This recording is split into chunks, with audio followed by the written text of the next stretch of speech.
ಹತ್ತುತ್ತಾ ಇದ್ದೀವಿ ಬೆಟ್ಟನ.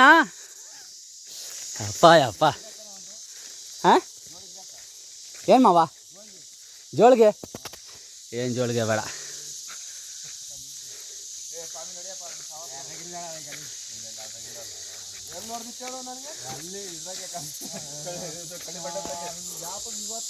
ಏನಿಲ್ಲ, ಒಂದು ವಾರ ತಿರ್ಲ ಹಂಗೆ ಕೊಡ್ತಿದ್ದೆ ನನ್ನ ಮಗುಗೆ. ಗೊತ್ತೇಳಿ ನೋಡಿದ್ದೀನಿ. ಅವಳು ನನಗೆ ಹೇಳ್ತಾಳೆ ಇದೇ ಇದನ್ನೇ ಜೋಳಿಗೆ ಅಂತಿದ್ದು ಮಾಮ. ನನಗೇನು ಗೊತ್ತು, ನೋಡಿಲ್ಲ ನಾನು ಅದು ನೋಡಿಲ್ಲ. ಅದು ಕಣಜ ಅಂತ.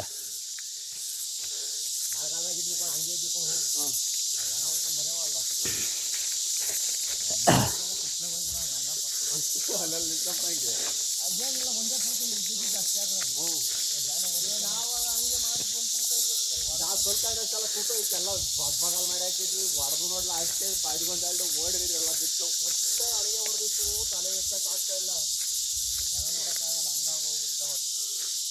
ನಿನ್ನ ಗಿಡದಿಂದ ನೀಟಾಗಿ ಸಿಗಿರ್ಬೇಕಾರೆ ಗೊತ್ತೇ, ನೆಲದಾಗೆಲ್ಲ ಹುಲ್ಲಾಗ್ಬೇಕು. ಅಮ್ಮ ಸಾಕತ್ತಾಗಿರ್ತದೆ ಗಿಡ ನೋಡೋಕೆ.